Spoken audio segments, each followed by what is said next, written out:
Hey there, friend.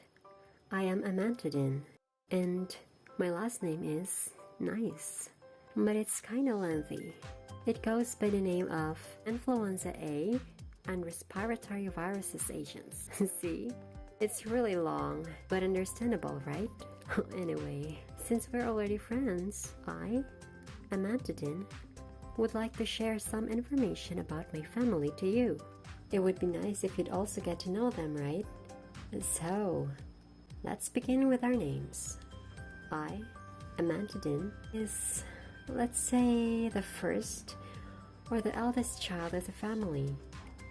I go by the nickname Symmetril or C10H17N if you want to be more formal. The second one is a Zoltamifer. You can call him Tamiflu or C16H28N204. The third one is Ribavirin, or just call her Rebatron or Verazole or C8H12N405. Rimantadin has the nickname of Flomadin or C12H21N.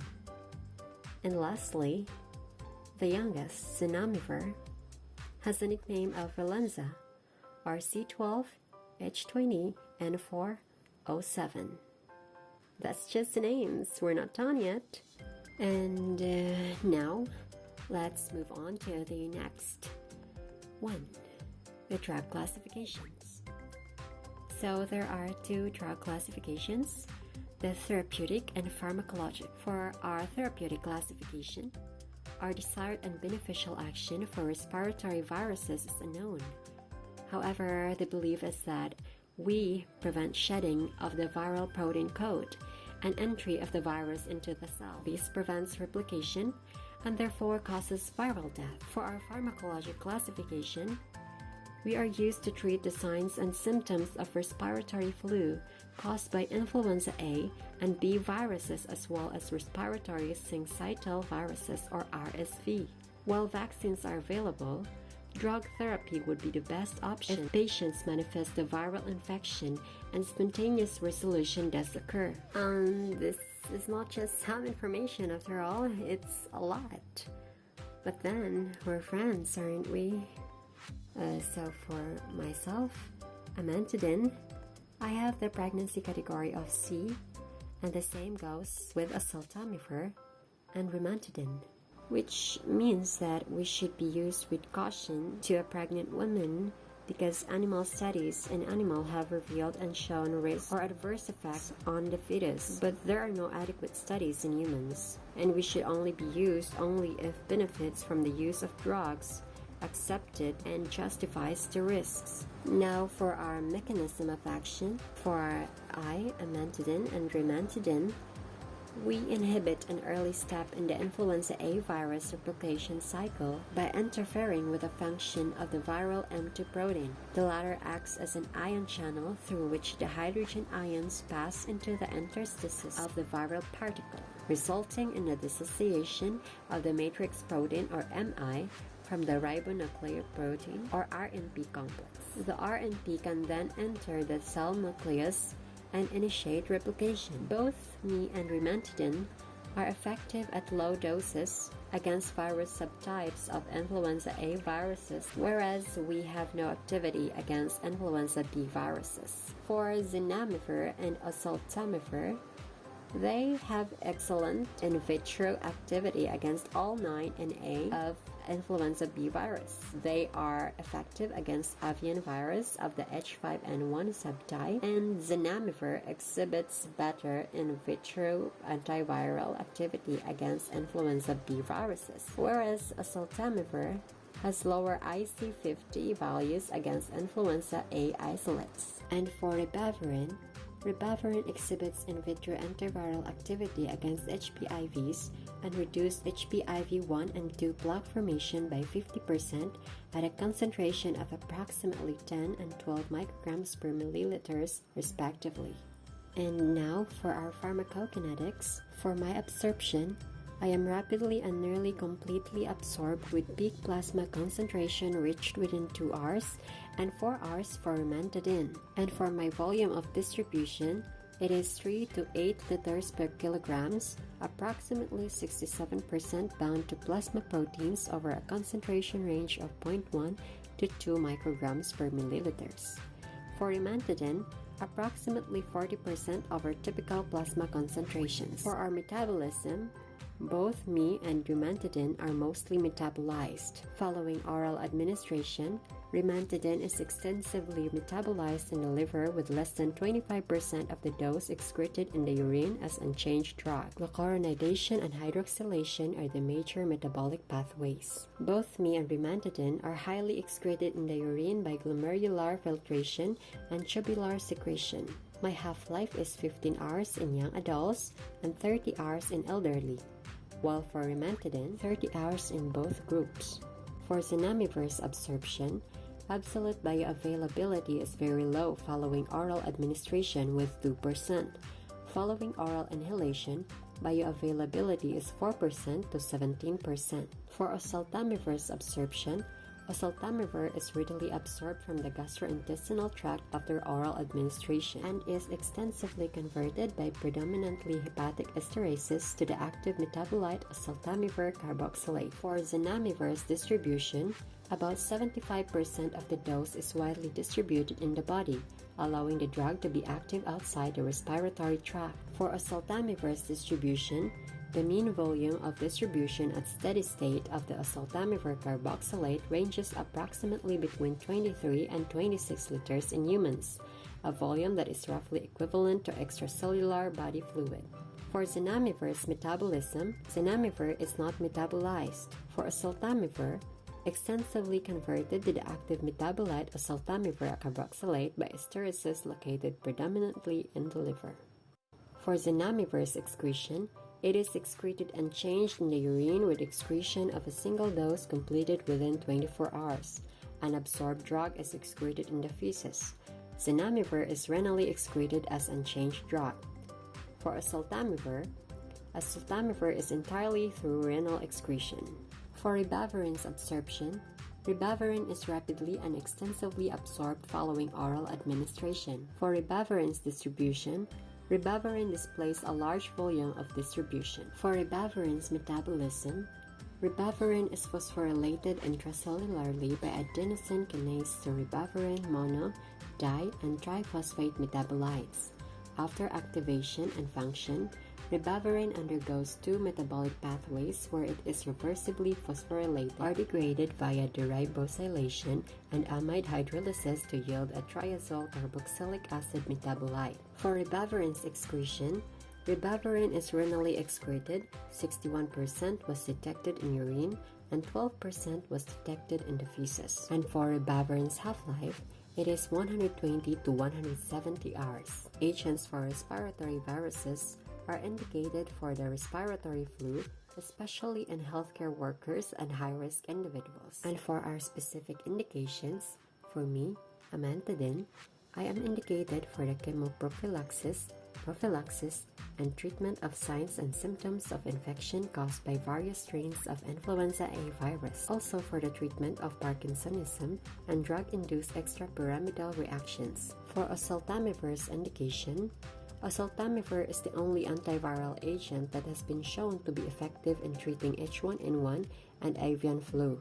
For ribavirin's indication, it is for treatment of severe HRSV disease in high-risk infants. For rimantadine's indication, rimantadine is for the prophylaxis against influenza A virus and also for the treatment of illness caused by virus strains of influenza A virus in adults. And for zanamivir is indicated for the prevention and treatment of influenza A and B. Now let's move on to our contraindications. For me and rimantadine, we are contraindicated in patients hypersensitive to drug or to amantadine, rimantadine, or any other product ingredients. Use cautiously in pregnant women and patients with impaired renal or hepatic function or seizure disorders, especially epilepsy.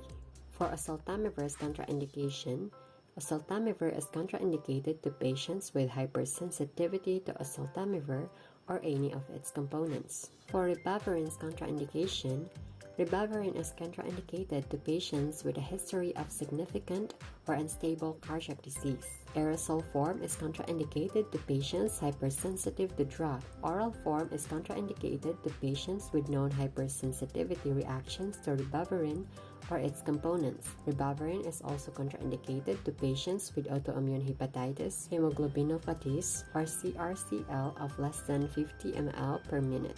Ribavirin is contraindicated when administered with didanosine. Ribavirin tablets and peginterferon alpha-2A combination therapy is contraindicated in hepatic decompensation in cirrhotic chronic HCV patients with co-infected with HIV before treatment. And for zanamivir's contraindication, zanamivir should not be used in those with allergy history to any ingredient of product, including lactose. And we're almost there.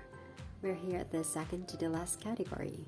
We're here at the side and adverse effects. Now for my side and adverse effects, for CNS, there could be anxiety, depression, drowsiness, dizziness, lightheadedness, headache, and insomnia. For the GI, there could be nausea, loss of appetite, constipation, and vomiting. For the cardiovascular, there could be congestive heart failure. For the EENT, there could be blurred vision and dry mouth. For oseltamivir side effects, for the GI, there could be transient nausea, vomiting, and abdominal pain. For the CNS, there could be insomnia and headache. For the EENT, there could be nosebleed, eye redness, or discomfort. For ribavirin side and adverse effects, there are two categories for this. There are frequent and occasional side effects. For the frequent side effects, there could be dizziness, headache, fatigue, fever, insomnia, irritability, depression, emotional ability, impaired concentration, alopecia, rash, pruritus, nausea, anorexia, dyspepsia, vomiting, decreased hemoglobin, hemolysis, arthralgia, musculoskeletal pain, dyspnea, sinusitis, and flu-like symptoms. For the occasional side effects, there could be nervousness, altered taste, and weakness. And there is also this one, the serious reactions. For the serious reactions of ribavirin, there could be cardiac arrest, apnea, ventilator dependence, bacterial pneumonia, and pneumothorax occur rarely. Anemia usually occurs in 1 to 2 weeks of starting treatment. When used with interferon, severe depression and suicidal ideation, hemolytic anemia, bone marrow suppression, autoimmune and infectious disorders, pulmonary dysfunction, pancreatitis, and diabetes. For amantadine side and adverse effects, for the CNS, there could be insomnia, headache, dizziness, nervousness, fatigue, asthenia, impaired concentration. For the GI, there could be nausea, vomiting, anorexia, dry mouth, and abdominal pain. For zanamivir's side and adverse effects, for the respiratory, reductions in airflow, allergic or allergic-like reaction, arrhythmia, bronchospasm if a history of chronic obstructive pulmonary disease or COPD or asthma, viral infections, and cough. For the CNS, there could be confusion, delusions, altered consciousness, delirium, delusions, hallucinations, hemorrhage, serious cutaneous rash, seizure, and fatigue. For the GI, there could be anorexia or an increased or decreased appetite and diarrhea. For the EENT, there could be throat or tonsil discomfort and pain, and also sinusitis. For the muscular side effects, there could be malaise, muscle pain, and musculoskeletal pain.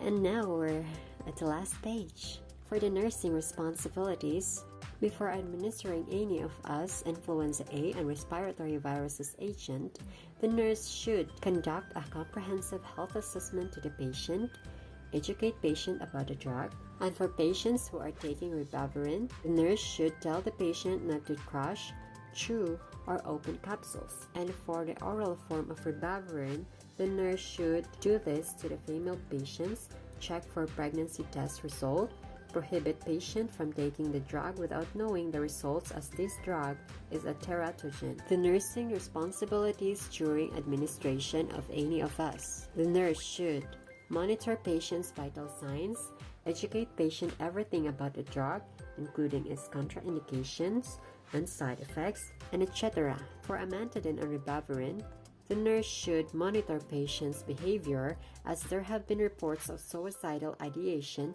and attempts in patients with or without history of psychiatric illness, and medication may exacerbate psychiatric symptoms in patients with a history of psychiatric illness. For patients who are taking amantadine, the nurse should monitor for patient's skin condition, as there may be occurrence of peripheral edema, blotching, or rash. And the nurse should advise patient to notify physician about occurrence of new symptoms, including blurred vision, dizziness, nausea or vomiting, skin blotching, or rash. And also to advise patient not to drive, use machinery, or engage in other activities that require mental acuity if dizziness or blurred vision occur. For patients taking both or any of the following, amantadine or rimantadine, the nurse should administer nighttime dose several hours before bedtime to prevent insomnia. For patients who are taking oseltamivir, the nurse should monitor patients' blood glucose,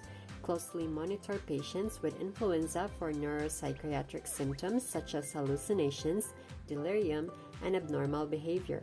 Risk and benefits of continuing drugs should be evaluated. For patients who are taking both oseltamivir and rimantadine or any of them, the nurse should administer drug without regard to food, should be started ASAP within the first 48 hours of the first appearance of flu symptoms. Advise the patient to adhere with the prescription. The entire duration of therapy should be followed. For patients who have nausea and vomiting upon administration, advise patient to take the drug with food or milk. Also, if oral suspension product is not available, capsules may be opened and mixed with sweetened liquids such as regular or sugar-free syrup. For patients taking ribavirin, the nurse should advise patient to report any difficulty breathing or itching, redness, or swelling of the eyes.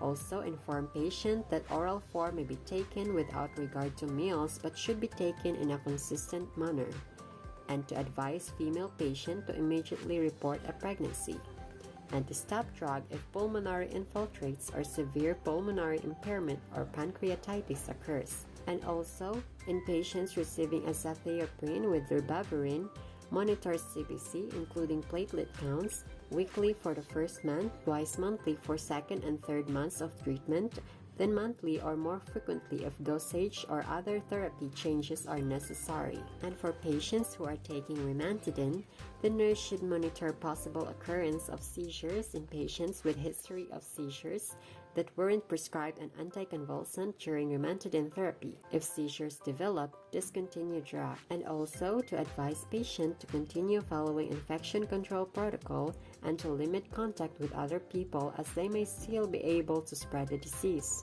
And lastly, for patients after taking the drug, the nurse should advise patient to report sudden physiologic changes such as for possible drug side effects or drug withdrawal symptoms occurrence. And that would be the end of it. Thank you so much for listening, friend. I hope that you learned a lot about us today, and hoping that this could be of use to you in the future. Thank you so much again for listening, and God bless you. See you next time.